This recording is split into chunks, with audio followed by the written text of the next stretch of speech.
então agradeço toda a compreensão e o tempo, né, e dedicação de vocês aí, tá bom?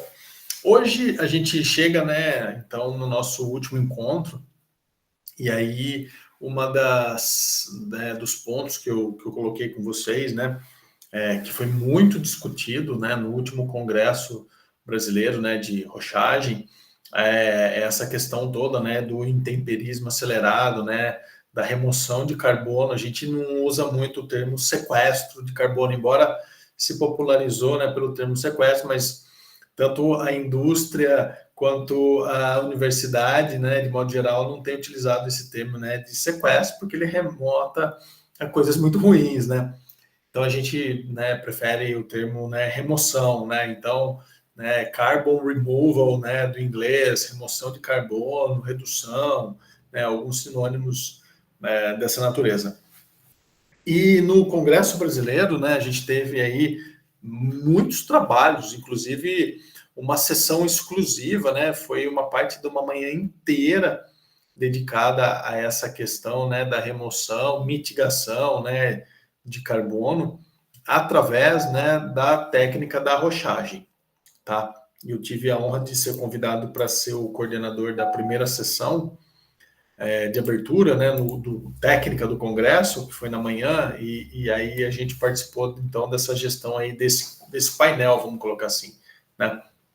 Mas quando a gente fala, né, em toda essa questão, toda a problemática, né, que a gente tem hoje aí do aumento de gases de efeito estufa na atmosfera, a gente precisa entender alguns pontos e como a gente poderia utilizar o remineralizador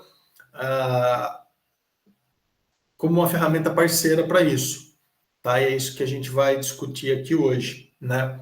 A gente viu, e eu vou deixar claro mais uma vez, que a sinergia entre, né, os bioinsumos, né, e os remineralizadores, elas é fundamental para que a gente avance nas nossas práticas de manejo agronômico, tá? E a gente tem, então, um desenvolvimento de uma agricultura não só mais tecnificada, não só mais tecnológica, mas mais sustentável. E aí, lembrando lá da primeira aula do tripézinho da sustentabilidade, né?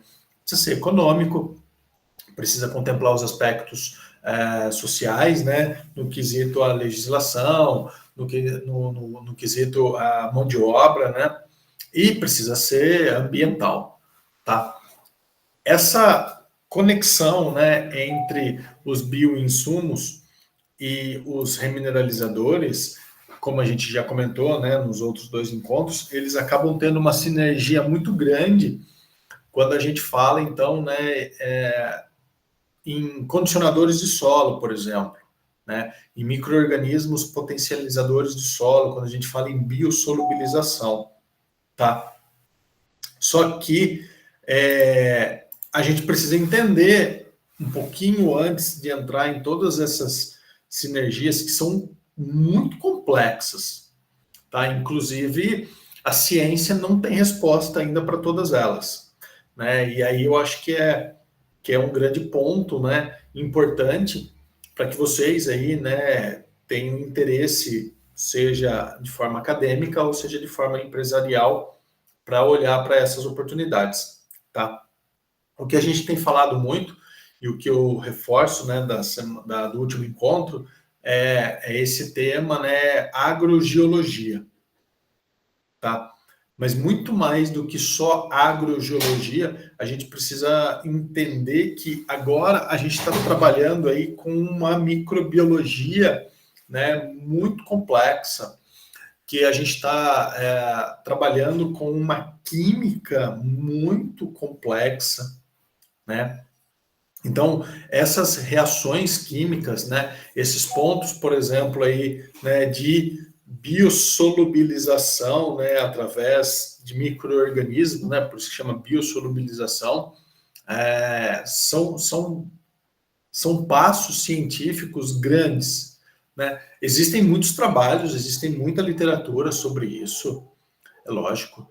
A gente só precisa entender que, assim como existe muita literatura, muita ciência, existe muita diversidade.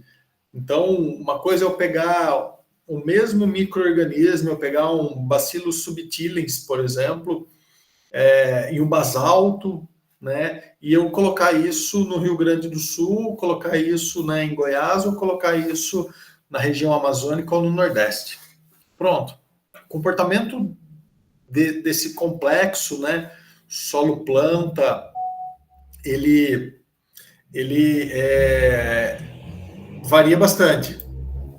Então, a gente, num país de dimensões continentais e clima tropical, nós temos muita relevância dentro desse cenário mundial, não só de produção, de produtividade, né, de gestão ambiental, mas olhando para essa questão toda, né, do desenvolvimento científico da agricultura tropical, tá? Não tenho dúvida que o Brasil é líder dentro da agricultura tropical no mundo, né, em todos os setores.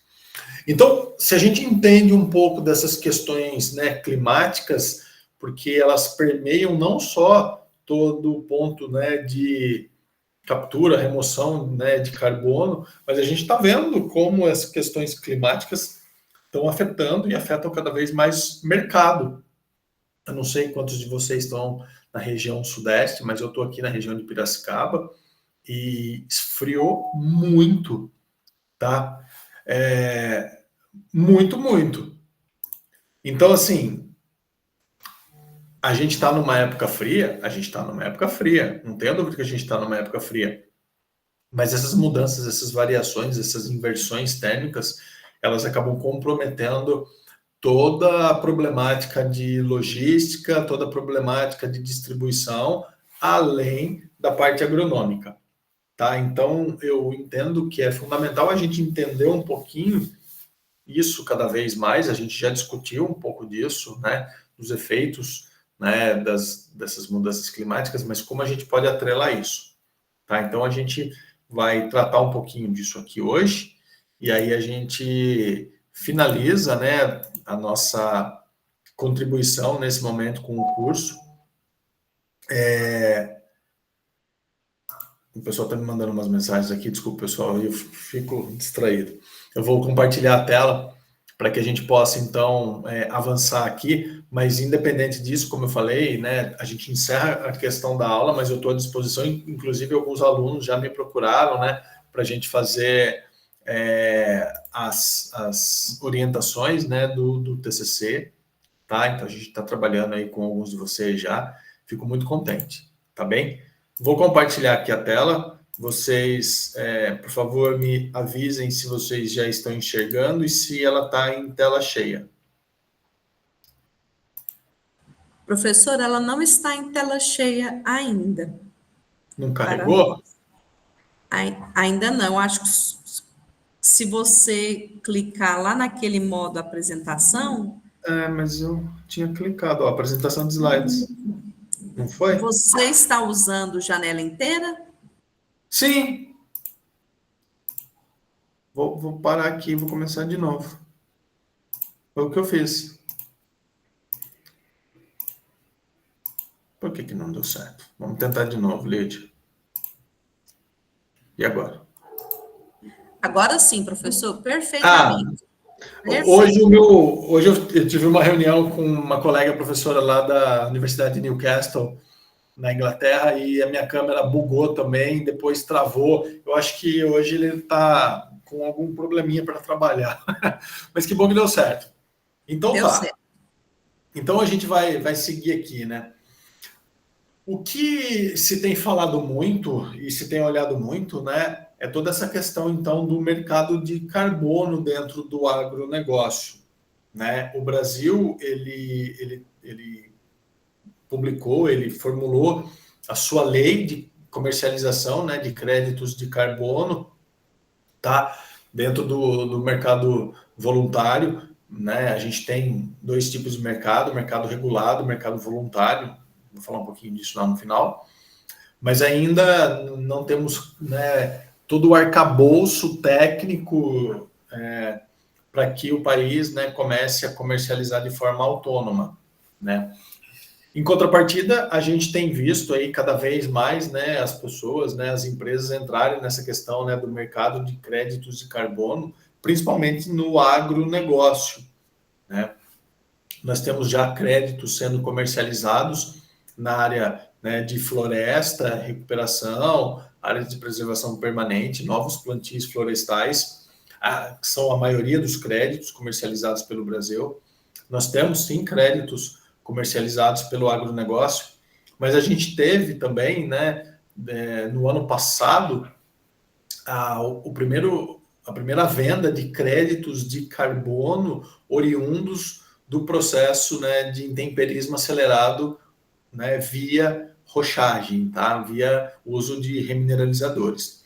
E foi uma pesquisa desenvolvida no Brasil, com alguns brasileiros, com alguns estrangeiros, mas o experimento de campo, né, o estudo de caso, ele foi feito aqui no Brasil. Então, o país é pioneiro no primeiro estudo que quantificou isso, né, de forma a gerar créditos de carbono através do intemperismo acelerado de rochas com, né, remineralizadores. Essa questão toda, né, do carbono, ela vai remeter para a gente lá a quarta série, né, quando a gente fala, então, né, no ciclo do carbono, assim como tem o ciclo do nitrogênio, o ciclo da água, o ciclo do enxofre, de todos os elementos, não tem como não ter um ciclo, né, do carbono, tá? E olhando, né, a grosso modo, o ciclo do carbono ele se potencializa quando nós temos um elemento vegetal, tá? Uma planta. É claro que também a gente precisa entender que todas as plantas elas têm fases na vida, né? Elas têm, né, um ciclo de crescimento, produção tanto de oxigênio quanto de gás carbônico, tá? A planta respira, tá, pessoal? A gente pode esquecer disso. Às vezes a gente acha que a planta não respira, mas a planta respira. Inclusive, quando as florestas entram em equilíbrio, né, elas chegam numa certa idade, a gente usa um termo, né, clímax, né? A floresta atingiu o seu ponto de clímax, ou seja, todo o oxigênio que ela produz é a mesma taxa, né, de CO2 liberado pela respiração, tá? Então é por isso que a floresta amazônica ou nenhuma floresta acaba sendo o pulmão do mundo, mas sim os oceanos, né, através do fitoplâncton, que é um micro-organismo, né, que faz fotossíntese, e aí sim, a taxa dele, né, fotossintética, é muito maior do que a taxa de respiração, tá? Então, o oxigênio que a gente respira, em excesso, né, vamos colocar assim, ele vem dos oceanos, tá? Ele não vem das florestas. De qualquer forma, não é por isso que a gente vai desmatar ou não preservar, tá? Isso é outra conversa. É só para a gente entender essa questão, né, das florestas. Assim como o efeito estufa, ele não é danoso.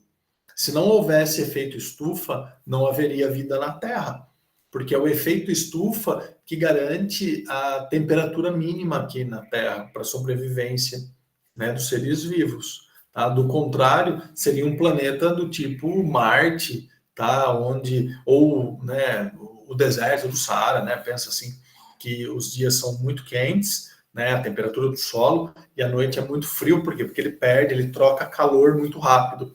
Então, o efeito estufa, ele tem esse comportamento aí de cobertor para que a gente não, né, o planeta não dissipe esse calor e esse calor fique contido aqui dentro e a gente possa, então, sobreviver. O problema é o agravamento do efeito estufa, né? O aumento desse comprimento aqui, né, dessa camada atmosférica de gases que seguram, né, essa radiação solar aqui na forma de calor, e aí o aumento disso é como se a gente, né, colocasse cada vez mais um cobertor mais grosso, tá? E aí sim, aí aqui começa a esquentar muito, né? E aí a gente começa a ter diversos tipos de problemas, tá? Oriundos do aumento das temperaturas. As mudanças climáticas, elas podem ser divididas, então, né, em dois momentos, né, na história do homem, vamos colocar assim. São as mudanças climáticas que têm origem nas causas naturais. E aí, essa mudança climática, né, natural, ela faz parte do próprio ciclo de vida do planeta, tá? A partir do momento em que o megacontinente Pangeia ele se desdobra em outros continentes, eu tenho reflexos disso, tá? As variações climáticas que a gente sofre aqui com o afastamento ou aproximação, então, do planeta Terra do Sol, em função das estações do ano, nós temos variações climáticas. A gente tem desde inverno até o verão, tá? O planeta, ele inclina conforme o tempo passa, tá? Esse eixo de inclinação, ele é variável. E isso reflete diretamente na incidência de raios, né, do Sol nessas faces do planeta. Tá? Então, eu tenho variações climáticas naturais. Tá? A própria atividade solar, né, de explosões solares, né, convertendo hidrogênio em hélio, hélio em hidrogênio, ela oscila ao longo do tempo, olha lá. Então, eu tenho mais ou menos radiação solar chegando no planeta Terra, de forma natural, tá? As ações naturais, né, do tipo erupções vulcânicas, é claro que hoje, nos dias de hoje, isso é cada vez mais raro, né, isso diminuiu muito, mas essas erupções vulcânicas, elas foram responsáveis por toda a movimentação atmosférica, inclusive a criação e variação da atmosfera do planeta, né? A fertilização do solo.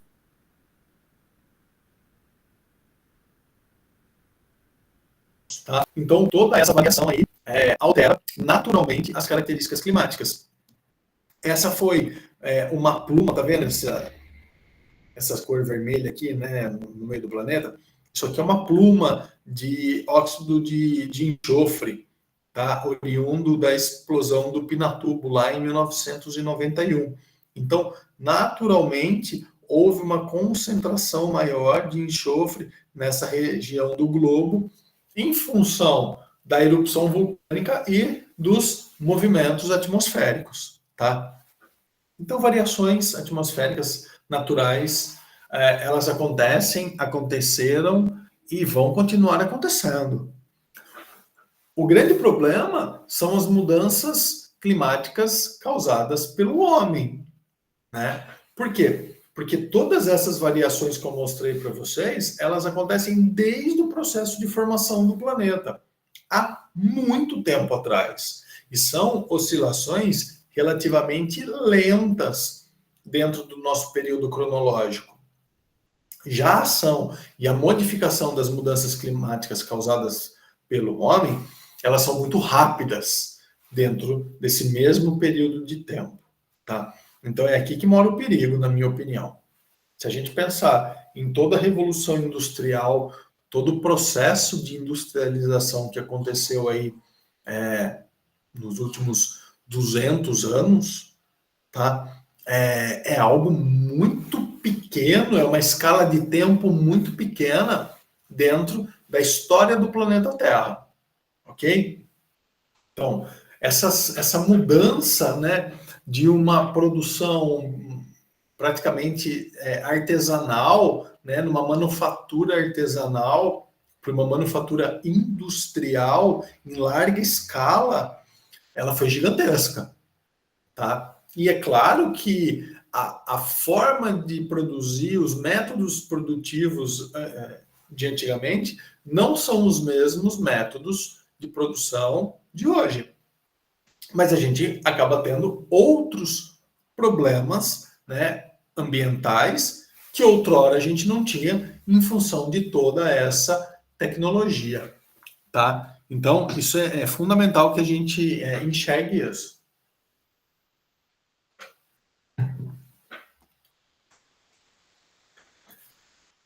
Os processos de transporte, eles são grandes causadores de liberação de gases de efeito estufa, né, na atmosfera do planeta, tá? E aí, a gente, enquanto Brasil, tem uma vantagem gigantesca que a gente não está considerando, que a gente não está levando em conta, que é o uso do etanol, tá? O etanol é um biocombustível e ninguém, nenhum país aí fora tem um volume de biocombustível como o Brasil tem. Ah, professor, mas a gente está deixando de produzir alimentos. A gente já discutiu isso lá na primeira aula. Eu mostrei para vocês o tamanho da área produtiva, né, do Brasil. Então, ninguém está deixando de produzir, né, alimentos. E hoje, cada vez mais, a tecnologia vem ao nosso apoio para que a gente tenha fontes renováveis, então, de produção de etanol, por exemplo. É o que a gente está vendo lá no etanol de segunda geração. Tá? Aí eu não sei se é a minha câmera ou o meu som que está fazendo barulho, pessoal. Me avisem aí. Não é. Vocês também? O microfone do Igor tá ligado. Ô, meu querido, vê se você dá uma mão pra gente aí. Obrigado. Então, assim, a gente não pode desconsiderar isso. E não é demérito, não é feiura. Não, a gente não é menos por usar etanol do que usar um carro elétrico. Tá? Muito pelo contrário. Na minha opinião, nós somos muito mais ecológicos, inclusive. Tá? Se todo mundo colocar o seu celular ao mesmo tempo para carregar à noite, a gente já pode ter um apagão considerável, porque a gente tem um número de 2 celulares por pessoa no mundo. Tá? No Brasil, talvez chegue a quase 4 celulares por pessoa. Você imagina se todo mundo colocar o seu carro elétrico ao mesmo tempo à noite para carregar? Eu acho que ninguém pensou nisso. A gente precisa pensar nisso. A tecnologia é linda, os veículos são maravilhosos, eu não estou questionando isso. Mas será que vale a pena aqui para a gente? Será que realmente é racional? Tá? Bom, e já é comprovado cientificamente que o veículo que emite o menor volume de gases de efeito estufa é um veículo híbrido movido a etanol e que, né, faça a conversão, né, durante as frenagens e tem um motorzinho elétrico lá dentro. Para o Brasil, não é o carro 100% elétrico. Tá? Prestem atenção. Bom, o problema, né, ou o grande calcanhar de Aquiles, né, pensando em Brasil, dentro dos gases de efeito estufa, né, é a nossa pecuária. Tá? Por quê? Porque a vaca solta pum e a vaca arrota. Esse é o problema. O processo de fermentação entérica, a vaca é um ruminante, então ela come, ela engole, aquele negócio digere e volta para a boca dela. Quando existe essa volta para a boca dela, não só o bolo alimentar, mas como gases retornam. E aí, basicamente, metano. Tá? E o problema é que o metano tem um poder calorífico muito maior que o CO2. Por isso que a gente fala, então, em gases de efeito estufa, né? São alguns gases que contemplam esse rol aí de gases de efeito estufa, não só o carbono, tá? Como aqui no Brasil a gente tem praticamente uma vaca e uma perna para cada pessoa, o nosso grande problema, né, de emissão de gases de efeito estufa está na nossa pecuária, tá? Então é aí que a gente precisa pensar em práticas de manejo para que a gente possa associar, por exemplo, né, rochas silicáticas dentro do processo de produção pecuária, para que a gente tenha então, né, uma oportunidade de remoção desse carbono e no final o nosso balanço produtivo tenha um balanço, né, de carbono menor, tá? Porque eu tenho que calcular a minha emissão, mas eu tenho que calcular as minhas remoções para ter balanço. Esse é o pulo do gato. Tá? Se eu não fizer conta de balanço, eu vou cair na falácia da Europa. A Europa critica a gente dizendo que as nossas emissões são muito altas, tá? Mas eles não fazem conta de balanço, porque eles não quantificam, por exemplo, no sistema plantio direto, quanto a gente remove.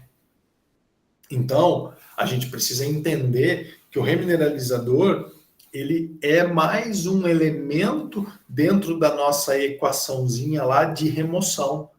É uma prática de manejo que eu insiro para que ela possa, então, né, ter esse efeito.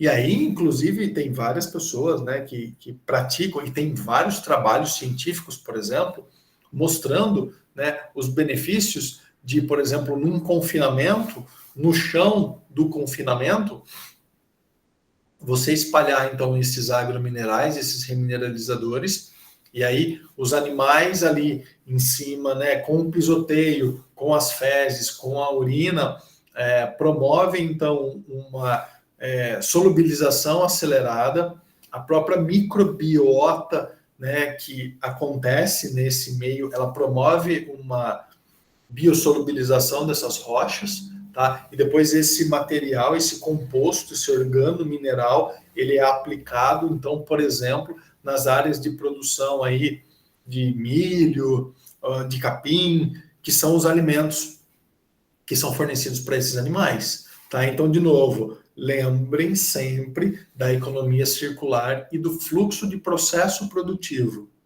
tá? Lembrem sempre da engenharia de produção, retornando o que antes era energia, né, não desejada, o que era saída não desejada, em entradas e energias desejadas, tá? E aí a gente vai ter muita coisa, muita oportunidade para associar os bioinsumos, por exemplo, né, os biosolubilizadores de solos, potencializadores aí, né, de liberação, que seja de elementos de nutrição de planta, aí pensando no fósforo, pensando no potássio, no cálcio e no magnésio, tá? Aplicados nesse momento. E aí eu vou deixar uma pergunta aqui, né? Hoje eu vou fazer pergunta para vocês também, tá? Eu não sei quantas pessoas aí trabalham em empresas ou tem alguma conexão direta com empresa, porque eu conheço, né, muitos micro-organismos específicos para fazer, né, essa biosolubilização ou essa bioliberação, né, de fósforo, tá? Eu queria que vocês me indicassem, depois pode me mandar aqui no chat, depois vocês me mandam por e-mail, tá? Eu preciso de micro-organismos para solubilizar cálcio e magnésio, e se vocês tiverem, né, trabalhos científicos que comprovem, me ajudam bastante. Eu vou deixar essa lição de casa para vocês aqui agora, tá? Anotem aí. Vão conversando aí no WhatsApp, que eu sei que vocês conversam. Então, vão trocando essa figurinha. Para o setor, né, agrícola, tá? A ideia é a mesma. Então, se eu pensar num sistema de produção integrado, né, para um confinamento, por exemplo, eu posso ter todo esse giro, né, desse material, e esse material entra, né, na lavoura como um organo mineral, tá? Que vai estar removendo, então, essa questão toda do solo, tá? Outro ponto, né, se eu não estiver trabalhando num sistema de integração, né, lavoura-pecuária, pensando só, né, num sistema de lavoura, né, com rotação, com sistema plantio direto, né, ou o mundo ideal, né? É claro que eu posso fazer manejo agronômico para que, então, eu tenha, né, uma redução dos fertilizantes solúveis e um aumento dos remineralizadores, por exemplo. E isso é importante não só para a parte de produção agrícola, não só para a qualidade do alimento, como a gente já colocou na primeira aula, mas pensando no balanço de carbono dessa produção ou dessa propriedade. Por quê? Porque a gente precisa contabilizar, ou vai precisar contabilizar em algum momento, qual é a pegada de carbono desse fertilizante. Imagina no caso aí dos fertilizantes potássicos, né, que a gente viu que o Brasil importa 95%. Esse fertilizante potássico, ele tem que ser extraído, processado e produzido lá na Rússia, na Bielorrússia, e aí ele sai da Bielorrússia, da Rússia, e tem que chegar aqui, né, no interior de Goiás, por exemplo. Tá? Qual é a pegada de carbono desse cara? É gigantesca, se a gente comparar, por exemplo, com um remineralizador que é produzido, né, num raio de 300 quilômetros da minha cidade. Tá? Então, assim, de novo, eu não estou comparando, né, ponto de elemento, que eu acho isso, né, eu entendo que o mercado vende assim, mas isso é uma preguiça gigantesca na minha análise, né, enquanto engenheiro agrônomo, tá? Mas, independente disso, a gente nunca pode comparar batatinha com cenoura, mas quando a gente compara a pegada de carbono, a gente está comparando batatinha com batatinha, tá? Então, assim, enxerguem isso. Enxerguem também que cada vez mais o mercado, principalmente o mercado externo, ele vai exigir alguma coisa da gente, tá? Ele vai exigir alguma coisa em termos de qualidade, em termos de sustentabilidade no sistema produtivo e principalmente rastreabilidade. Vocês viram a China devolvendo soja para os Estados Unidos, né? Quando os Estados Unidos alegou que a soja era da Argentina. Tá? Então, rastreabilidade. E o conceito de rastreabilidade, meus queridos, só vai se aprofundar. Tá? Eu já tenho trabalhado com isso aqui e hoje é rastreabilidade a nível genético. Tá? Pode ser que algumas análises ainda, pode ser que algumas técnicas não sejam, né, de rotina, mas elas já são economicamente viáveis, elas são possíveis de serem executadas. Tá? O mercado vai exigir confiabilidade. E o mercado vai querer comprovações. E daqui a pouco, papel é adulterável. Não se esqueçam disso. Como é que você vai comprovar coisas muito complexas de se medirem no campo, como o intemperismo acelerado, como o sequestro inorgânico de carbono? Tá? Isso é muito complexo. É possível de fazer, tá? E é sim. É sim. Mas a gente precisa garantir isso. Por quê? Porque a nossa resposta para a sociedade em termos de qualidade de alimento, de produção, de tudo isso, precisa ser verdadeira. Senão a gente está fazendo greenwashing. Greenwashing é venda mentirosa, tá? De créditos de carbono, por exemplo. É uma venda fake. Eu não consegui aquilo. E aí a gente tem que arcar com as consequências. Ou devolver o produto ou devolver o dinheiro, né? Que foi o que aconteceu com os Estados Unidos. E aí? O que fazer? Professor Antônio, tem algumas Oi. informações aqui no chat, alguns comentários realizados por alguns alunos. Mas caso prefira, ao terminar a sua apresentação, podemos acessar essas informações. Ô, Lídia, a hora que chegar naquele intervalinho lá de 10 minutos, a gente dá uma olhada, pode ser? Com certeza, professor. Obrigada. Não, obrigado você. Então, meus queridos, só para a gente colocar aqui, né, quando a gente fala em gases de efeito estufa, tá? A gente está falando aqui principalmente nesses gases aqui, né? O CO2, né, que é o dióxido de carbono, né, o óxido de nitrogênio, o metano, os gases de enxofre, tá? Os fluorcarbonetos, né? Então, não dá para falar só em CO2, a gente precisa falar em gases de efeito estufa e aí a gente foca nesses. No caso do agro, esses três aqui são muito observados, tá? Então, assim, o próprio processo, né, de plantio e colheita com as máquinas no campo, elas estão emitindo gases de efeito estufa em função da queima do diesel, tá? Então, assim, a gente precisa entender isso, ok? Como eu coloquei para vocês, né, olhando aí para o mundo, tá? a indústria, o setor de indústria, né, e queima de combustíveis fósseis, aí, pensando em transportes, ainda é o setor que mais emite. A gente está falando em mais de 60%. Né? A agropecuária responde por 20% e o desmatamento, mudanças no uso da terra aqui da ordem de 14%. Tá?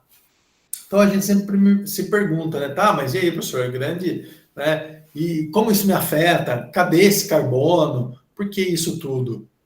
A gente precisa entender e voltar naquele gráfico do primeiro dia de aula que a nossa produção ela vai ter um incremento nos próximos 10 anos aí de quase 30%. Enquanto que em volumes de área, a gente tem uma porcentagem muito menor. Tá? Então, como é que a gente precisa produzir? E a gente precisa para alimentar o mundo, lembra lá do gráfico? Então, como é que a gente vai né, ter um aumento de 30% em produção e não considerar essa problemática, né, dos gases de efeito estufa? Tá? Isso é sério. No Brasil, a ordem é inversa. A gente viu que no mundo, a indústria e o setor de transportes, né, é grande responsável, mas no Brasil não. No Brasil, a pecuária, né, a agropecuária, principalmente a pecuária, é a grande responsável por todas essas questões de uso do solo. Na verdade, em primeiro lugar, né, perdão, eu esqueci aqui, ó, em primeiro lugar eu tenho desmatamento. Tá? Por quê? Porque em muitos países não tem o tamanho de área florestal que a gente ainda tem. A gente viu lá na primeira aula. Então, as maiores emissões, né, pensando em setores brasileiras, elas são oriundas, então, do desmatamento e, em segundo lugar, da agropecuária, depois do setor de energia, pensando nas inundações, né, e nos processos que acontecem dentro das áreas, né, das represas, e só aí eu tenho resíduos e, por último, os processos industriais, e aqui dentro tem o transporte, tá? Então, assim, eu tenho que tomar muito cuidado quando eu comparo com questões, né, lá fora.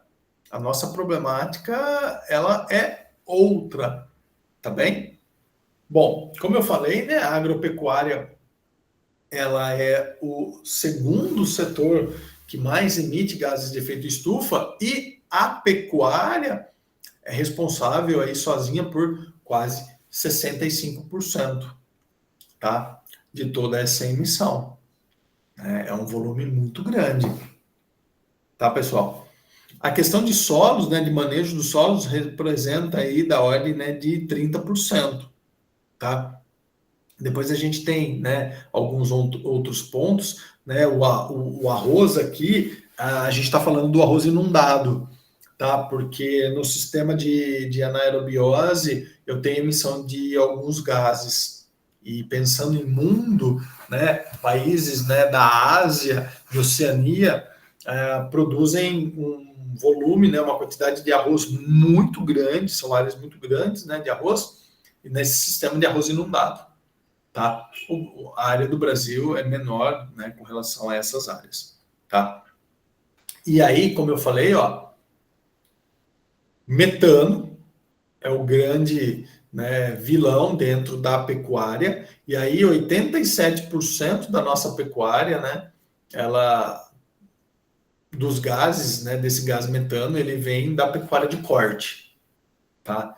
Então, a gente precisa entender isso, e aí é o que eu coloquei, né? A gente precisa, então, trazer práticas de manejo que auxiliem nessa visão, que auxiliem nessa equação de mitigação, tá? Mais uma vez aqui, né, esse gráfico nosso não, né, esse gráfico que eu apresento para vocês, né, do pessoal lá do Map Biomas, tá, lá de Goiânia, junto com o pessoal do LAPIG de Goiânia, na verdade, tá, eles têm uns monitoramentos fantásticos, tá? Então, olha só, 75% da área do país é de algum tipo de formação florestal ainda.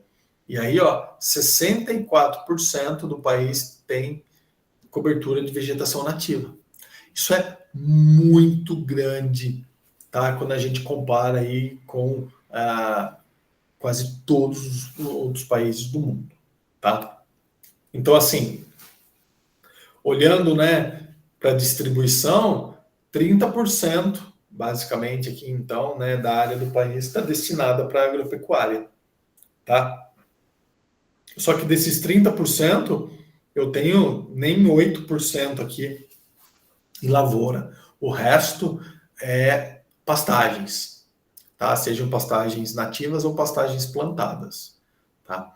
Então, eu estou falando aí, né, mais de 20%, tá? Então, 20%, né, da área total do Brasil é destinada a pastagens, tá? É um volume muito grande se a gente fizer 20% de 851 milhões de hectares, né? E aí, de novo, o volume, né, que a gente tem, né, de gado no país, tá? É um número muito grande. Bom, como eu falei, né, o oceano ele acaba sendo o maior reservatório de carbono na Terra. Ele concentra aí mais de 50 vezes, né, todo o carbono que tem na atmosfera. Então, por que esse processo do intemperismo acelerado ele é fundamental? Por quê? Porque a partir do momento que existe a carbonatação, esse carbonato que está no solo, ele vai naturalmente percorrer as vias do lençol freático e vai chegar lá no oceano, tá? E o que está acontecendo, né? Os corais, os carbonatos naturais, né, dos oceanos, eles estão sendo degradados, e aí a gente está perdendo vida marinha, né? Então, o intemperismo acelerado ele vai ajudar a devolver esses minerais, né, carbonatados para os oceanos, para que ele tenha sua função dentro do ecossistema oceânico, ok? Então, como a gente comentou, né, o fitoplâncton é o responsável pela grande produção de oxigênio, né? E esse CO2, né, ele é muito dissolvido, principalmente em águas frias. Por isso que é importante a gente entender um pouquinho também, né, dessa circulação termoalina, que é a circulação, né, das correntes oceânicas, e onde essas águas se esquentam ou se esfriam, para que então eu tenha uma deposição maior ou menor desses carbonatos, tá? Olhando, né, para o solo, né, principalmente aqui no Brasil, esse é um mapa de estoque de carbono orgânico do solo, né, que a Embrapa fez. A gente acaba encontrando, né, volumes maiores de carbono orgânico no solo em regiões aqui, né, na área sul do país, em função do clima frio, né? A gente tem uma concentração muito grande de carbono aqui nessa área, né, do norte da floresta, tá? Dos ambientes inundados. A gente acaba tendo carbono orgânico do solo em áreas espalhadas pelo país, aqui nessa região centro-oeste, aqui, tá? Em função das áreas de produção agronômica. Tá? A gente vê aqui, né, região aqui de São Paulo, sul de Minas, né, aqui entrando Goiás, né, aqui já pega Mato Grosso, tá? Então, o manejo agrícola, ele é fundamental para a gente aumentar esse estoque de carbono no solo, seja um carbono orgânico ou o carbono inorgânico, mas a gente precisa lembrar que esse carbono orgânico, ele acaba sendo muito volátil, né? A matéria orgânica no solo ela é muito sensível a clima, a temperatura, a precipitação, a intensidade luminosa, micro-organismos, tá?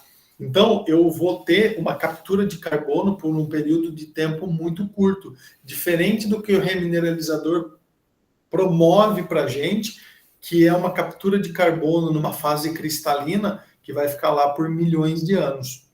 Tá? Isso não significa que a gente não tem que aumentar o nosso estoque de carbono orgânico do solo, tá? E a gente vê que sim, a gente precisa aumentar, e na minha opinião a gente precisa aumentar muito, né? Muitas áreas estão sendo trabalhadas aqui assim na região do Nordeste agora, né? E isso precisa evoluir cada vez mais. Como fazer isso? Com várias ferramentas, inclusive com os bioinsumos, né? Produzir em solos muito arenosos, de temperaturas muito altas e índice de precipitação baixíssimo, como é o caso de algumas regiões do Nordeste, tá? É impossível se a gente não pensar nos nossos queridos micro-organismos, tá? Só para vocês terem uma ideia, né, no processo de decomposição, esse é um comparativo aqui, né, feito no mesmo tipo de solo, do mesmo material orgânico, né, o mesmo tipo de folha que a gente tem, né, nas duas caixas, só que em uma das caixas a gente tem micro-organismos vivos, tá? E sim, são os micro-organismos que fazem todo o processo de decomposição e mineralização dessa matéria orgânica e principalmente, né, liberação de nutrientes para as plantas, né? Agora a gente está olhando, né, toda essa questão, né, da captura de carbono, então é fundamental que esses micro-organismos atuem também nas biosolubilizações das rochas e dos minerais, né, liberando seus ácidos orgânicos para que toda essa quebra química aconteça. Olha aí, sem micro-organismo, pessoal, não tem vida, tá? Não tem.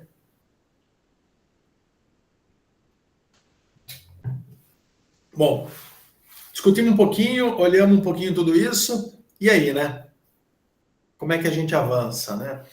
Por que tudo isso avançou? Por que tudo isso está sendo, né, olhado cada vez mais? Que isso começou lá atrás, né? Na COP21, né?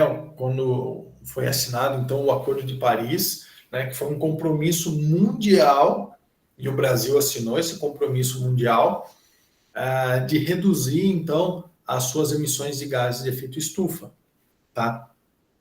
Esse ano, a COP, né, é aqui no Brasil, a COP 30, em Belém, agora em novembro, está chegando, tá? E a gente tem que se posicionar, a gente tem que mostrar para o mundo que o Brasil é o líder, na minha opinião, dentro dos países tropicais, tá? Com essas tecnologias. E eu conversava, né, com a professora lá da Inglaterra, a doutora Anjali, ela é indiana, e foi o que a gente, né, discutia, né, que toda essa questão da remineralização, ela é muito mais potencializada quando a gente olha para países de clima tropical. E foi o que ela falou assim, olha, eu sou da Índia, e a gente fez um congresso de rochagem lá na Índia, foi uma galera, né, por quê? Porque as condições tropicais, elas favorecem não só a quebra natural, né, das estruturas minerais, como a vida, né, dos micro-organismos, né, as altas temperaturas, a precipitação, tá? Então, não tenham dúvidas. Mas tudo isso começou lá no Acordo de Paris, onde os países assinaram, então, suas metas de descarbonização, tá? E o Brasil se comprometeu que vai reduzir ou pelo menos disse, né, que ia reduzir agora até 2025 suas emissões em 37%.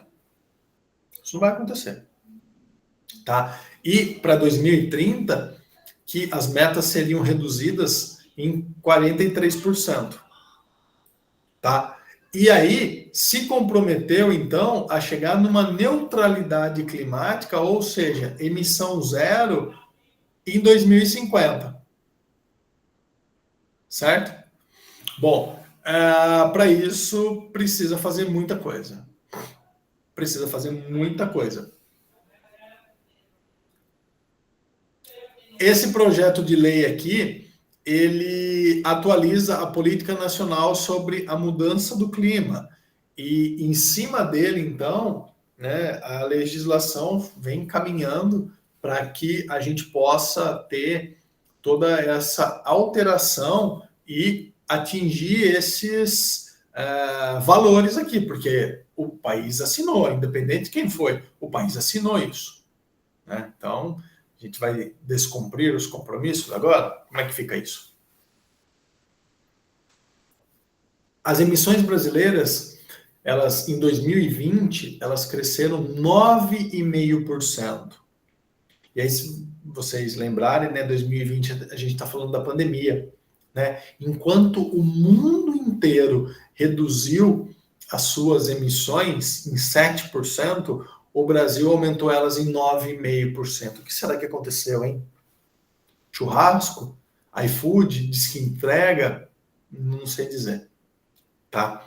Toda essa emissão aí, né, gerou um número aí de mais de 2 bilhões de toneladas, né, de CO2 equivalente. CO2 equivalente é o que a gente chama de gás de efeito estufa lá, tá? Para facilitar. O que é um número absurdo, tá? E assim, só o CO2, pensando no CO2, ele é o gás mais emitido na atmosfera, né? Então, 74% de todas as emissões, elas são de CO2.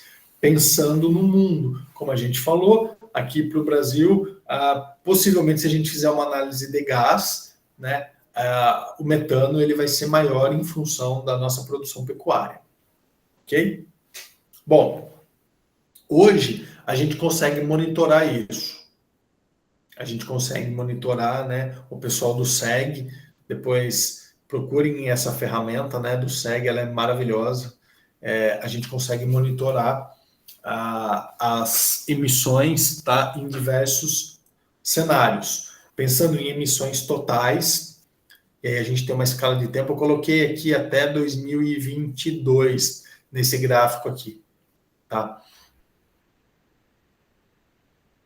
Essas variações, ok? Dentro dos setores produtivos, tá? E como cada setor veio aumentando ou diminuindo as suas emissões. Esse histórico ele é fantástico. A gente consegue olhar isso em nível de país, a gente consegue olhar isso em nível de estado e a gente consegue entender dentro do estado e no país, por exemplo, quais são as atividades agrícolas que mais estão emitindo naquela região. Tá? Então, aqui, para o estado de São Paulo, fermentação entérica, ou seja, pecuária, total. Né? Em segundo lugar, manejo de solos descobertos, solos no sistema de plantio convencional. Tá?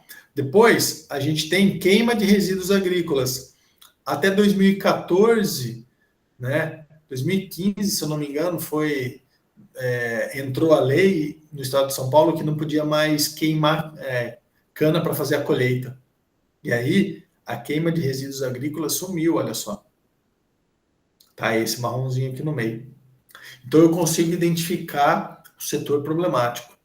E, tá, eu peguei uma cidade aleatória aqui de São Paulo, eu consigo identificar isso a nível de cidade. Tá? Isso é uma baita de uma ferramenta de gestão estratégica. Tá bom, pessoal? Quem tiver aí, né, olhando para isso, existem outras ferramentas de gestão estratégica, mas essa ferramenta do SEG, ela é muito robusta, essa plataforma do SEG é muito robusta, tem muita informação, vale a pena vocês darem uma olhadinha lá, tá?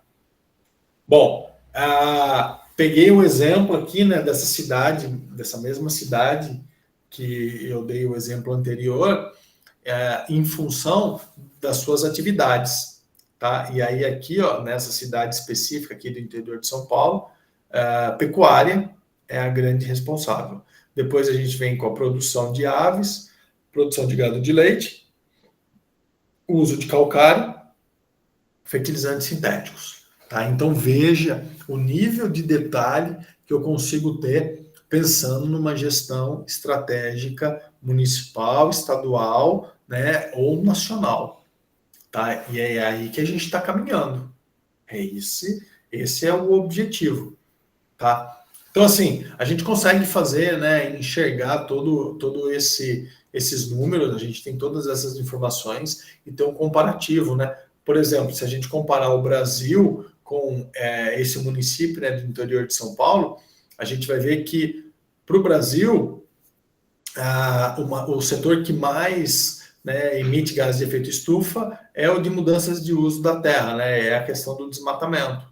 Tá? Aqui nessa cidade, a gente vê aqui que são os problemas de energia, de geração de energia. Tá? Não é nem a pecuária, a agropecuária. Ok? Então, é fundamental que a gente entenda esses processos. E aí, aqui, energia, né? Eu estou falando, né, do setor de indústria e transporte. Tá? Só para facilitar a nossa vida aí. Então, eu preciso comparar batatinha com batatinha. E eu consigo, para que eu tenha, então, estratégias dentro disso. Tá? Eu acho que a gente chegou no nosso intervalo, né, Lídia? 10 para as 8? 5 para as 8, passei um pouquinho.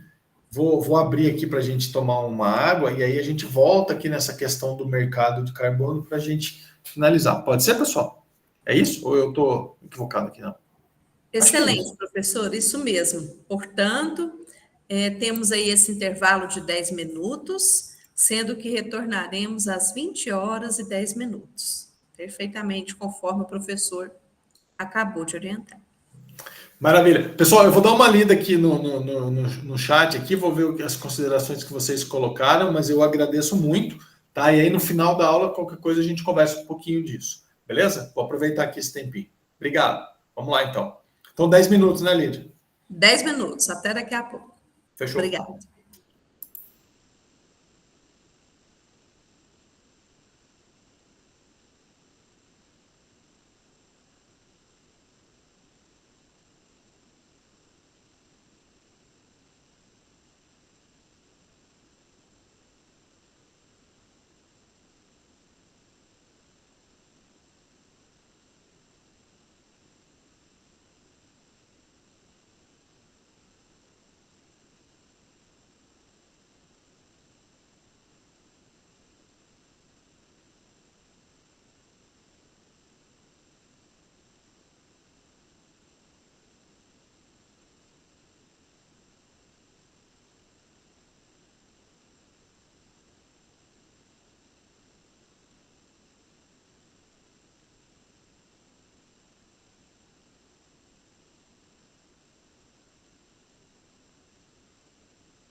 Oi, pessoal, voltando aqui, então, né, só antes de iniciar a aula, só para agradecer aqui os comentários e as indicações.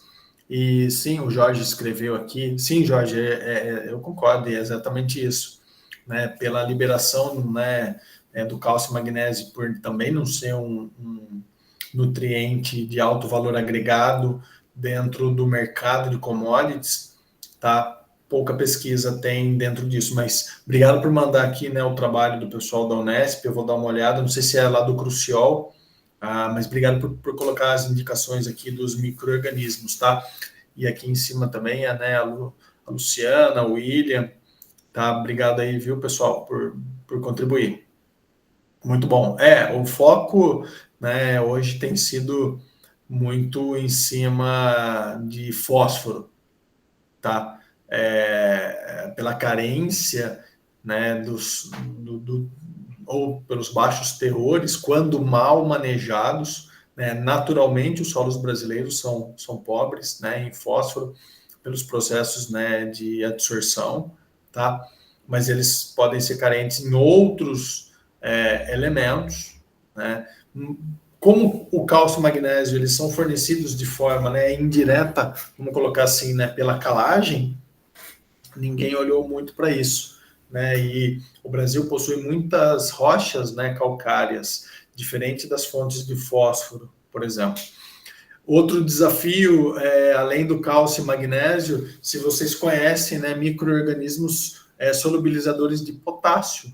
Esse é um outro grande desafio, porque também as rochas potássicas, os minerais potássicos, eles são minerais complexos em sua estrutura cristalina, então para sua quebra e liberação, tá? Mas me ajudem aí, então, né? Agora pensando nessa questão aí, né, de potássio, tá? Fósforo, eu não quero fósforo, não adianta vir com fósforo, não, porque eu não quero fósforo, não, tá? Mas eu entendi, sim, e agradeço. Fósforo, eu já estou cheio de fósforo, eu quero saber, né, de cálcio, magnésio, potássio e outros elementos para que a gente possa potencializar os nossos remineralizadores. Lembrem que pela instrução normativa eu preciso ter garantias de potássio. Eu não estou preocupado, no caso do remineralizador, com fósforo. Não que eu não tenha que me preocupar com fósforo no processo produtivo. Veja, não é isso, tá? Eu estou querendo, né, biosolubilizar essas rochas para que o processo químico, a rota química, ela aconteça de uma forma melhor. Vamos pensando juntos aí, tá? Obrigado, Jorge, de novo aqui pelo envio aqui do material aqui de referência aqui na última publicação aqui da professora Eliana, tá? Maravilha. O que a gente acaba tendo, ó, são micro-organismos, né, biosolubilizadores, então, dentro dos seus processos naturais, tá? É isso, eu acho que esse é o caminho. Pensando também, pessoal, numa química verde, tá? Não sei quantos de vocês aí são da área de química, os nossos processos produtivos, né, de várias commodities agrícolas, especialmente os fertilizantes fosfatados, né, e potássicos, eles passam por acidulações, tá? Convencionais. Então, o consumo de ácidos fortes, né, e depois o tratamento desses resíduos, né, ácidos, ele é intenso. A gente precisa enxergar e caminhar para uma química muito mais verde, né? Por isso que esses processos de biosolubilização também acabam sendo muito importantes dentro dessa pegada, né, do carbono, tá? Então, fiquem atentos a isso. Por quê? Porque caminhando aqui para o final, né, da aula, a gente vai mostrar um pouquinho essa questão aí do mercado, né, de carbono, dos créditos de carbono e como esse crédito ele pode fazer parte então da renda, né, do produtor. Entende? Eu acho que esse é o grande macete. Professor, você falando sobre metano, carbono e tal, mas tem pesquisas falando que a camada de ozônio vem fechando e restaurando. No caso, a parte prejudicial não seria sobre isso? Não entendi. Me explica melhor. Se quiser abrir o microfone para falar. O aumento, na verdade, a degradação da camada de ozônio, meus queridos, é o seguinte, não é que tem um buraco, esse é o ponto, assim, tá? Eu tenho uma menor concentração do gás ozônio em alguns lugares. E o gás ozônio, ele é um filtro natural dos raios UVA e UVB, tá? Então, esses raios energéticos, UVA e UVB, são os raios solares, são tipos de raios solares que, por exemplo, podem causar mutações genéticas. Né? São comprimentos de onda muito curto, ou seja, são ondas muito energéticas que elas acabam, né, gerando algum tipo de dano ou mutação. Tá? Não só câncer, existem vários tipos de mutações genéticas aí. Tá? Então, quando a gente fala assim que está tendo, né, um aumento no buraco da camada de ozônio, significa que algumas regiões do planeta eu tenho uma menor concentração do gás ozônio, tá? E aí, assim, ó, tem pesquisas falando que a camada de ozônio vem se fechando e restaurando. No caso, a parte prejudicial não seria sobre isso? Não entendi muito sua colocação, mas põe aí para a gente discute. A problemática do ozônio, ela é uma problemática, porque o ozônio, ele está dentro da nossa atmosfera, tá? Ele é um gás de efeito estufa. Ele é benéfico, inclusive, para segurar a temperatura, né? Mas esse aumento de gases de efeito estufa que a gente tem falado está relacionado ao aumento dos outros gases. Essa diminuição do ozônio, ela se deu muito na década de 70, 80 e 90, quando a gente tinha muitos produtos à base, né, de cloro, né, de flúor sendo aplicados no campo, gases refrigerantes, tá? Então, assim, gases para refrigerar os ar-condicionado, por exemplo, é um exemplo, né? Então, esses gases refrigerantes, não gases de refrigerante. Então, hoje, né, toda essa mudança desses sistemas de refrigeração, toda a redução do... Oi! Então, no caso, esse gás emitido, tanto o metano quanto o carbono, não tem a ver com a degradação do ozônio, das camadas. Não. A degradação do ozônio, ela acontece por outras reações químicas, tá? Ele pode ter uma interferência, sim, né, em termos de reação química, com uma maior concentração de moléculas de carbono, uma maior concentração de moléculas de metano lá em cima, mas a degradação do ozônio, o ozônio, ele quebra, ele vai gerar uma molécula de água e uma molécula de oxigênio, tá? Porque é O3. É assim que ele vai quebrar. Ele quebra em um O1 e um O2. Esse O1 junta com o hidrogênio lá e vira uma água, tá? Mas ele quebra por outras razões. Não tem nada a ver com essa questão dos gases de efeito estufa e do aumento da temperatura, tá? Ah, certo. Porque até sobre essa emissão de carbono, porque falam, uma pesquisa que eu estava até fazendo sobre, que até tinha a ver para as pessoas, para a gente, quem tem área, poder fazer e tentar colocar créditos ou comprar créditos, esse tipo de coisa, para poder comparar, equiparar a quantidade de poluentes, porque afetaria em si as camadas, não só de efeito estufa, mas também a de ozônio, né? Não, sim. Aí se você pensar em geral, né, em liberação de outros gases, com certeza. Você viu lá, né? A gente chama de gases de efeito estufa uma série de gases, inclusive os organofosfatados, os fluoretos, tá? Esses acabam, né, atuando. O gás carbônico, não. tá? O gás carbônico não. Os outros gases de efeito estufa, sim. Então é como esse é o problema da nomenclatura, tá, pessoal? Às vezes o pessoal fala, né, o gás, né, o carbono que está sendo emitido, carbono é uma coisa, gases de efeito estufa é outra.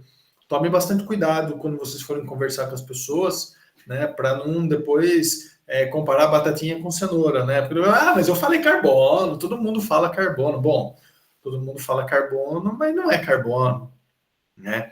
Então, sim, aí sim, dentro do processo industrial, do processo de produção agrícola, a liberação de todos esses outros gases, né, inclusive partículas de poeira, quando a gente tem um revolvimento do solo no sistema convencional, tá? Eles afetam, né? E lembrar, pessoal, que o ozônio ele é muito positivo lá na troposfera, né, em altitude.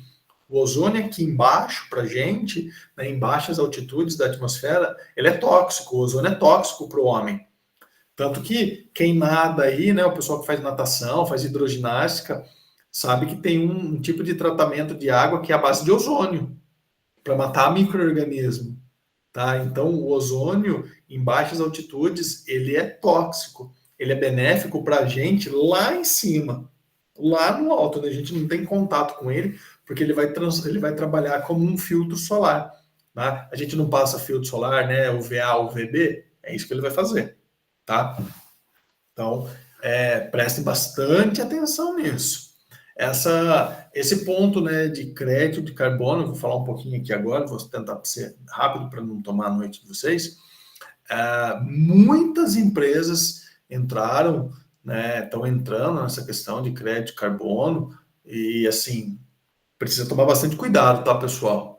Tem que tomar bastante cuidado, como tudo na vida, né? A gente sabe disso. Então, assim, preste bastante atenção, tá? Bom, voltando aqui, então, aos nossos queridos slides, né? Eu coloquei aqui, né, a questão, né, do carbono, então. Por que investir, né, no crédito de carbono de maneira segura, tá? Eu não vendo, eu não comercializo, não meço, eu não tenho nada a ver com essa parte aqui de comercialização enquanto professor, tá?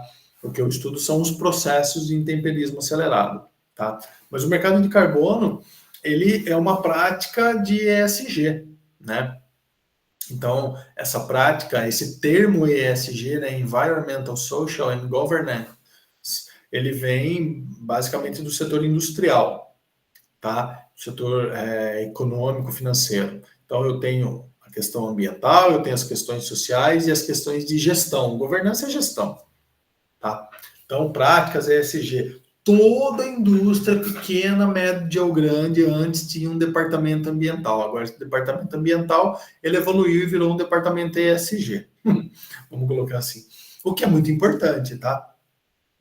Mas o mercado, então, olha para as empresas, sejam pequenas, médias ou grandes, e não se esqueçam, quando eu falo empresa, eu falo da propriedade rural, porque a propriedade rural é uma empresa. Às vezes a gente coloca, né, a nossa atividade agropecuária em segundo plano, a gente menospreza isso. A empresa é indústria, tá? Também é, tá? Então, assim, hoje o consumidor, ele tem olhado para essas questões, né, de ESG, tá? O mercado tem olhado para isso. A gente precisa, então, entender como as coisas estão funcionando. Professor, mas eu vou fazer tudo só pelo mercado? Não, eu sou um capitalista, né, muito barato, um ser humano muito mequetrefe, na minha opinião, tá? Eu preciso olhar, sim, para a fonte de renda, eu preciso olhar para as oportunidades financeiras, com certeza, mas eu preciso entender o meu legado, tá? E não é discursinho, não, porque senão amanhã não vai ter. É simples assim, a conta fecha muito rápido, tá? Então, pensando, né, no caso da agropecuária brasileira, né, como um todo, mas especialmente do setor agropecuário nacional, a gente tem um potencial gigantesco, tá? O próprio Instituto Mundial dos Recursos Naturais, ele aponta aqui, ó, a potencialidade, né, de remoção de carbono pelos remineralizadores, né, de alguma forma. E, né, o intemperismo aprimorado entra especialmente aqui com valores muito grandes. Se a gente somar, então, as práticas, por exemplo, né, do biochar, né, que é o biocarvão, tá, que é outra ferramenta que eu não tenho domínio, mas eu estou começando a estudar um pouquinho, e aí quem tiver um pouquinho mais de conhecimento, quiser compartilhar comigo em algum momento depois, eu vou agradecer muito. Tá? Essa professora lá da Inglaterra, ela é especialista em biocarvão, e aí existe uma sinergia muito positiva entre o biochar e os micro-organismos, tá? Então, assim, a gente precisa entender, porque por maior que seja o potencial da gente capturar e estocar carbono no solo de uma forma industrial, isso aqui é muito caro. Existe sim, mas isso aqui é muito caro. Para mim é um negócio que não faz muito sentido. É muito mais interessante a gente trabalhar nessas equações aqui, tá? Somar essas equações, ó, tá vendo? Isso aqui dá 11. Se a gente somar aqui 10, eu vou pegar a maior ordem de grandeza, tá? Se a gente somar 10 com 8, com 4 e 9, pô, é muito maior que 11. E para a gente é muito mais estratégico, na minha opinião. Tá? Então, é fundamental a gente entender isso. E aí existem também vários processos de produção de biocarvão, né? Com altas temperaturas, hidrólise, pirólise. Eu não sei se dá para produzir biocarvão, né, com micro-organismo. Eu sei que dá para colocar o micro-organismo depois, mas no processo de produção do biocarvão, eu não sei se dá para a gente utilizar, então, micro-organismos para degradar isso de alguma forma, ou acelerar algum processo, enfim. Mas entendam, o processo produtivo ele tem que ser cada vez mais ecológico, tá? Essa tabela ficou um pouquinho pequena, né, em termos de letrinhas para vocês, né, lerem, mas de qualquer forma, ela mostra o potencial, né, de oferta setorial de créditos de carbono. Então, o setor agropecuário aqui, ó, em termos de números, ele trabalha na casa de bilhões, tá? Então, é absurdo o potencial que a gente tem, né? A própria ONU, a Unesco, todas essas organizações intergovernamentais e internacionais, eles apontam que o caminho é uma agricultura com baixa emissão de carbono, tá? E o Brasil, ó, foi o primeiro, né, a assinar voluntariamente a Convenção Quadro das Nações Unidas sobre as Mudanças do Clima, tá? Promovendo uma estabilização dos gases de efeito estufa na atmosfera. Então, isso é realidade. Isso precisa ser feito, tá? Práticas para que isso aconteça, né? Por exemplo, o plano ABC, e hoje a gente já está, né, no plano ABC+, e em Goiás, eu tenho a honra de ter sido convidado, né, eu faço parte, então, né, da equipe que está coordenando, né, construindo as propostas para o plano ABC+, do estado de Goiás, tá? Então, pela Secretaria de Agricultura, é maravilhoso estar desenvolvendo esse projeto aí para o estado, fico muito feliz. O programa, né, do GHG Protocol, né, nacional, o GHG Protocol é uma ferramenta, tá, para que a gente possa, então, fazer o balanço, né, um inventário e depois o balanço de gases de efeito estufa, tá? Sem esse balanço, a gente não consegue comercializar crédito. A gente não pode ter ferramenta de emissão, a gente não pode ter ferramenta de remoção, a gente não pode ter ferramenta de inventário só, a gente precisa ter o cálculo do balanço, tá? Que é quanto de fato, né, eu estou emitindo ou removendo do sistema no final do meu processo produtivo, tá? Uma planilha hoje eletrônica, tá? Esse aqui é um exemplo, não é essa, é um modelinho só, né? Eu preciso ter uma série de informações para que eu possa, então, fazer o conto. O GHG Protocol, ele faz uma foto de um período do meu sistema produtivo. Geralmente, a gente faz uma foto de um ano. E aí, o ano que vem é o ano que vem. Então, eu sempre vou comercializar, né, os créditos do que passou. tá? Porque depois daquilo, as coisas podem acontecer. Pensa, né, no problema da queimada, né, que teve o ano passado no Brasil, né? Quantas áreas de cana, né, se queimaram aí, né, no país, na região Centro-Sul, tá? Então, muitos projetos, né, de remoção de carbono estavam nessas áreas. E aí se perdeu, porque o carbono volatilizou, queimou a matéria orgânica, queimou a vegetal quanto a matéria orgânica do solo. Esse carbono, né, removido, né, ele não existe mais, tá? A gente precisa entender como a legislação funciona no país, e aí a gente tem, né, os mercados, e quem vai regular o mercado aqui no Brasil vai ser a Bolsa de Valores, tá? Junto com o Ministério do Desenvolvimento, Indústria e Comércio, né? Algumas normas, a lei foi criada, o mercado foi criado no papel, mas as regras do jogo ainda não chegaram. E como fazer isso pelas instituições nacionais, tá? Eu posso vender créditos, posso comercializar, né? A colega colocou aí, através de instituições internacionais, tá? Então, existem estratégias para a gente promover, então, essas ações de mitigação, né, dos gases de efeito estufa. Uma é por meio de políticas de comando e controle, ou seja, o Brasil precisa reduzir as suas metas. Vai ser tipo não é que vai ser, né? Pode ser tipo um imposto, né? Um pedágio, a gente tem que atingir aquilo, senão a gente vai ser penalizado, tá? Isso é uma forma horrível, mas é uma forma real de se fazer, tá?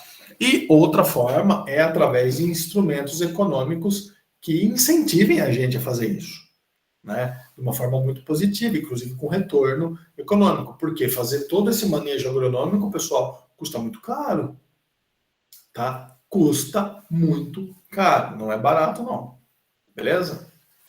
A gente vai ter um mercado regulado, que ele é controlado, então, né, pelo governo, tá? E o mercado voluntário, onde controlado não. No mercado regulado, as interações são entre países, tá? No mercado voluntário, qualquer pessoa pode vender crédito carbono, né? Eu, vocês, né? Fazendas, empresas, enfim, a gente pode ter isso. Então, eu enxergo que a gente vai atuar, né? A gente já está atuando, né? As pessoas estão comercializando dentro desse mercado voluntário, mas que esse negócio daqui a pouco vai ter uma reviravolta aí, onde todo mundo começar a entrar de fato, tá? Comércio. Bom, os valores, né, de crédito comercializados nos mercados regulados são maiores, mas a gente não tem acesso, enquanto que os valores, né, dos mercados voluntários acabam sendo um pouquinho menores, tá? Pra vocês terem ideia, né, em 2020, o preço de um crédito de carbono no mercado voluntário, ele era de $3, tá? Em 2022, ele chegou, né, a $10. Esse ano, o ano passado, a Microsoft comercializou créditos de carbono aí a $300. Eu, particularmente, não acredito que isso vá se sustentar, né, à medida que mais pessoas, mais áreas entrarem nisso. É aquela história, é oferta e demanda, tá? Hoje ainda tem pouco, então as pessoas estão, né, enxergando essa prática comercial aí, ok? Como eu coloquei, né, o decreto, né, o SINARE, né, que é o Sistema Nacional de Redução de Emissão de Gases de Efeito Estufa, ele traz essa oportunidade não só do crédito de carbono, mas também do crédito de metano, né? Pouquíssimas pessoas estão olhando ainda, né, para esse crédito de metano, tá? E um crédito de carbono é quando eu consigo remover 1 tonelada de CO2 equivalente, né, do sistema. Tá? O crédito de metano é quando eu consigo remover, então, 1 tonelada de metano do sistema, beleza? As possibilidades são imensas para o Brasil, tá? Se a gente pensar aqui, né, então, em termos de registro da vegetação nativa, a gente está falando em 280 milhões de hectares no país, tá? se a gente medir todo aquele carbono no solo, né, que a gente mostrou naquele mapinha, né, da Embrapa, só do estoque de carbono orgânico, isso é gigantesco. Se a gente olhar para o carbono que acontece, né, nos rios e oceanos, a gente chama ele de carbono azul. Não é que ele é azul, é porque ele está na água, né? Aí só para facilitar. O Brasil é um dos países, né, que tem o maior número de rios, né, no mundo. A área, né, litorânea do país é gigantesca, tá? Então, assim, é absurdo, tá? E quando a gente pensa, né, nesse estoque de unidade, né, de carbono do CO2 equivalente por todos os setores produtivos que a gente tem, tá? Então é muito grande, né? Então, em termos de oportunidades, a gente está falando aí, né, o Brasil já vendeu, né, mais de 32 bilhões, né, de dólares, conseguiu arrecadar com 340 projetos já energéticos de crédito de carbono, tá? Isso já é realidade, isso já vem sendo feito, né? O que a gente está propondo, né, mostrando aqui, mostrando para vocês, é a potencialidade de que esses projetos, né, agrícolas e pecuários aumentem, tá bom? Eu falo que a gente precisa pensar, né, no crédito de carbono como uma cerejinha do bolo, tá? Ela tá aqui em cima ainda, né? A gente precisa entender primeiro quais são todos os benefícios de uma mudança de manejo agronômica, de uma mudança de filosofia, né, para uma visão agrogeológica, tá? E quais são todos os grandes benefícios, né, que essas mudanças trazem para a gente, e por fim, né, a oportunidade e o benefício do crédito de carbono. Tá? Se a gente focar só na cereja, pode ser que o bolo embaixo seja muito ruim, tá? E aí a gente come um bolo muito ruim, chega no final, a gente não quer nem ver a cereja, ok? Então aqui são exemplos numéricos, mas vocês têm esse slide, eu não vou detalhar aqui, em termos de oportunidades que a gente tem, né, para o país, né, não só para o país Brasil, mas para nós brasileiros dentro desse país ao Brasil aí, tá? É monstruoso. De novo, o Brasil é um país de dimensões continentais, tá? Existem algumas barreiras, né? Essa questão do crédito de carbono no ano passado ficou meio obscura, né? Muitas comprovações de fraude, né, em transações internacionais, algumas envolvendo o Brasil. A maior venda de crédito de carbono brasileiro foi daquele médico, né, que não tinha fazenda lá em Manaus, né, lá na região amazônica. Aquilo foi uma vergonha, né, um golpe, tá? E aí, assim, a maior feiura que a gente tem no crédito de carbono é brasileira, tá? Existem outros, mas a maior é nossa. Então a gente precisa entender que enxergar as oportunidades, tá? A oportunidade está aí. Se a gente somar todas essas ferramentas biológicas, minerais, agronômicas, a gente consegue ter uma agricultura regenerativa, a gente consegue ter uma mitigação de gases de efeito estufa, a gente consegue ter uma redução, né, de emissão, a gente consegue ter um aumento, né, de remoção, ou seja, um balanço positivo para o sequestro de carbono, tá? Que no final das contas gera uma agricultura muito mais sustentável, pensando no tripé da sustentabilidade, ok? Inserindo os bioinsumos, então, esse negócio se potencializa cada vez mais num país de dimensões continentais de clima tropical, tá? Bom, meus queridos, era basicamente isso que eu tinha para falar para vocês nesses dias. Eu agradeço todas as interações, todas as mensagens. Fico à disposição de vocês. Eu não sei se a gente tem tempo aí para conversar um pouquinho. Se alguém quiser fazer alguma pergunta, tirar alguma dúvida, quiser fazer algum comentário, eu estou à disposição. Todos esses materiais vocês têm lá, né, os exercícios, os materiais complementares. Aí eu não sei dizer qual é o prazo que vocês têm lá para cumprir as tarefinhas, mas qualquer coisa a Lídia está aí. Eu acho que vocês sabem isso já, enfim. Mas eu acho que esse é o menor dos problemas, tá bem? Bom, estou à disposição de vocês e obrigado mais uma vez a toda a equipe, né, do CBio pela confiança, né, por me oportunizar esse momento também. É muito gratificante, fico muito feliz. É isso. Excelente, professor. Nós que agradecemos. Nós, nesses minutinhos finais, nós temos aí algumas informações registradas no chat que você poderá, né, discorrer a respeito. E abrimos também para eventuais dúvidas, né, dos participantes aqui dessa aula. Muito obrigada.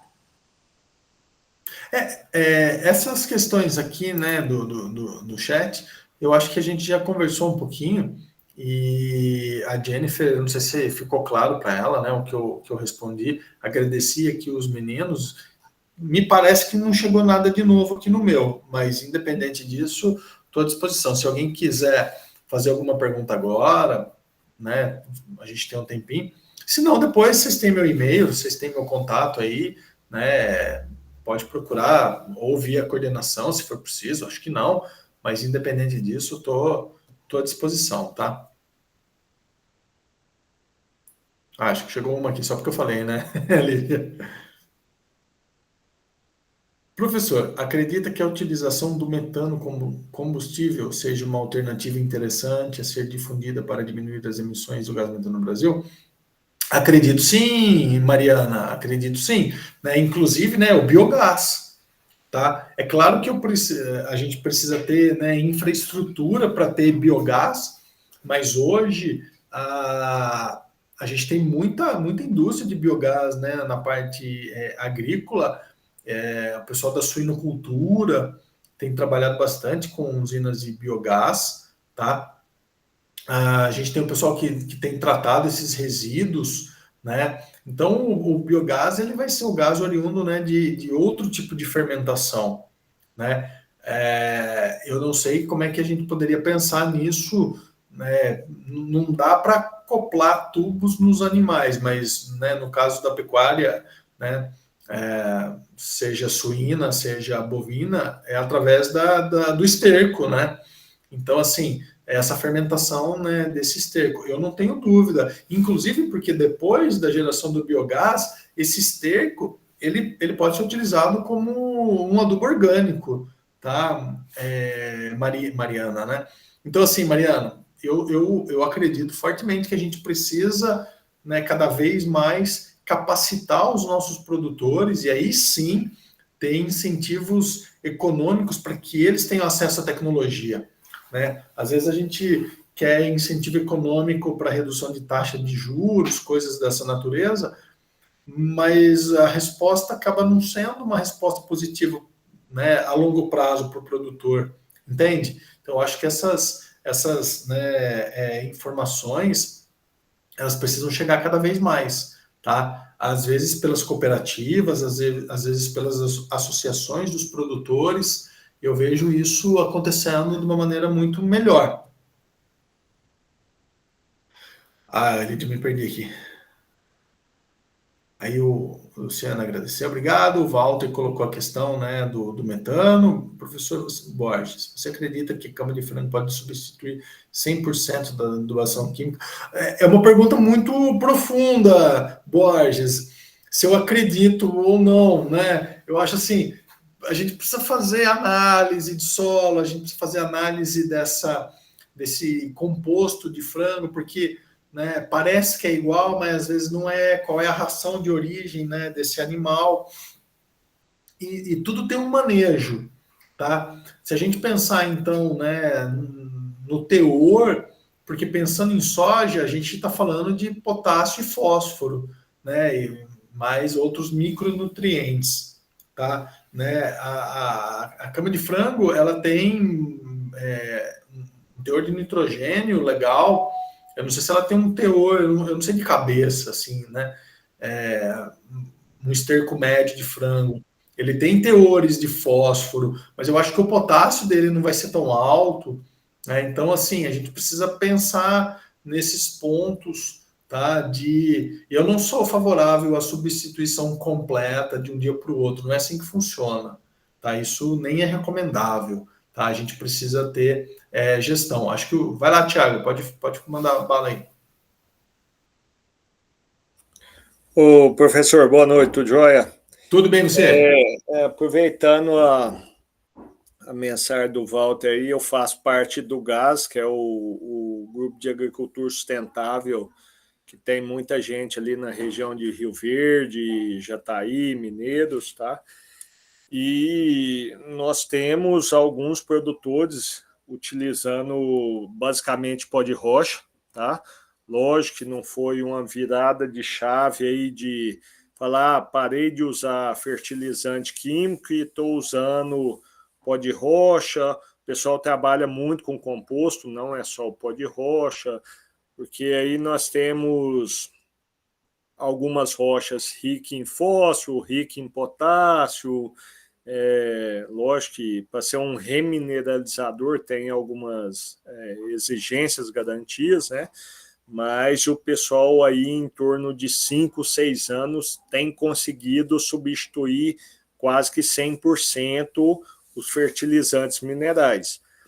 Um destaque aí está para o adubo nitrogenado, né, que aí é mais complicado, mas como a gente trabalha em agricultura de processos, o pessoal trabalhando em cereais tem colocado leguminosas em rotação de cultura, até plantado junto ao milho, para estar incorporando nitrogênio no sistema. Na cana, tem alguns trabalhos a gente colocando leguminosas na entrelinha da cana, tá? Não vai, vamos falar assim, substituir 100% o adubo nitrogenado, mas dá um aporte muito grande, a gente consegue fazer uma economia aí com relação ao adubo nitrogenado. Ô, Thiago, maravilha, obrigado pela contribuição aí, tá? Eu sou membro, né, do GAS, né, nessa região centro-oeste, conheço muito o pessoal, o Rogério Vian, brother, um amigão, né, hoje o Eduardo, né, à frente, e o trabalho que o GAS e vários grupos aí da região, né, de mineiros, dessa região toda de Rio Verde faz é gigantesco e é brilhante. Eu me apoio muito em cima de tudo que é desenvolvido ali, não só em termos de pesquisa, mas de práticas, tá? O pessoal lá da Regenera Cerrado, tem uma galera muito boa ali. E sim, esse negócio é aos poucos, é possível, mas não é de um dia para o outro, né? Isso tudo é construído, tá? Então, você tem toda a razão. Acho que todas essas ferramentas, essas práticas, né, de incorporação, de rotação, elas estão dentro dessa visão de agricultura de processos, né? Que é exatamente o que a gente tem comentado aqui, né? Quando eu falo engenharia de produção, é a gente olhar o processo produtivo, tá? E eu fico muito surpreso positivamente, né? Porque a cana é uma planta muito grande, ela exaure não, ela tem uma necessidade, né, de nutrientes muito grande em função de todo o seu tamanho, tá? E aí, se a gente puder fornecer uma parte muito grande de nitrogênio por leguminosas nas linhas, né, entrelinha ou num plantio pré, cara, isso é maravilhoso, tá? Então, eu acho que isso é um caminho. Pensando em cereais também, eu converso muito com o pessoal, com o Rogério, não sei se você é produtor aí, Thiago, mas quem for produtor, pessoal, e tiver uma área, faz um teste bem simples agora, né, na próxima colheita aí, tá? Faz um teste muito simples. Se você tiver uma área com remineralizador e uma área sem remineralizador, faz o peso de 1.000 ou de 100 sementes aí, né, depois, só para você ver a diferença do que a gente está comentando, tá? E uma questão, né, a mais que a gente tem, que inclusive foi mostrado nos trabalhos aqui do Congresso de Rochagem, é o aumento de teores de elementos nesses alimentos produzidos com essas técnicas, Tá? Então, essa minha visão, né, de não ser contrário, de não pensar em substituição 100% radical, vem muito do que eu aprendo com o pessoal do GAS, né, com o Éder, com o Eduardo, com o Rogério, com o Gilberto Yuki, com toda essa galera aí que está nessa região, tá, pessoal? Então, é muito importante vocês aproveitarem essas conexões aqui do curso, principalmente para trocarem ideias de práticas, tá? Venham para as aulas, mas vocês têm o zap da galera aí, conversem, às vezes vocês são vizinhos uns dos outros e nem sabem, tá? Então é isso que eu falo para o pessoal. Se a gente, quem não, né, o Chacrinha já dizia, né, quem não se comunica se estrumbica. E às vezes o cara está do seu lado, o cara pode te ajudar, o cara conhece alguém que pode te ajudar e você não se movimenta. Tá? Então, olhem para isso também. Tá? Eu acho que é isso, né, Lídia? Isso mesmo, professor. Maravilha, pessoal. Bom, nós estamos chegando no final da aula, mas não é o final das discussões, das interações, como o professor acabou de enfatizar. Nós temos aí outros meios de continuidade dos diálogos, né, na construção do conhecimento, na construção das boas práticas. Vou me despedindo de vocês, né? Agradeço mais uma vez ao professor Antônio e a participação de todos e todas, tá certo? Qualquer dúvida também, nós estamos à disposição no e-mail da Secretaria da Lato Sensu em Bioinsumos. Muito obrigada, pessoal. Vou me despedindo, finalizando aqui a gravação. Deixo a todos um forte abraço e me coloco mais uma vez à disposição de todos e todas vocês, tá certo? Um abraço. Parabéns por essa excelente aula, professor. Imagina, obrigado. Quero só também dar uma boa noite para todo mundo aí, tá? Como eu coloquei, estou à disposição. Vocês têm meu e-mail, meu contato. O que precisar, estamos aí. Agradeço todos os elogios e principalmente a participação de vocês. Melhor do que o aplauso é vocês discutirem com a gente, né? Isso é muito importante. Tá bom? Obrigado, Lídia. Um abraço para vocês. Um abraço, pessoal. Muito obrigada. Boa noite. Boa noite.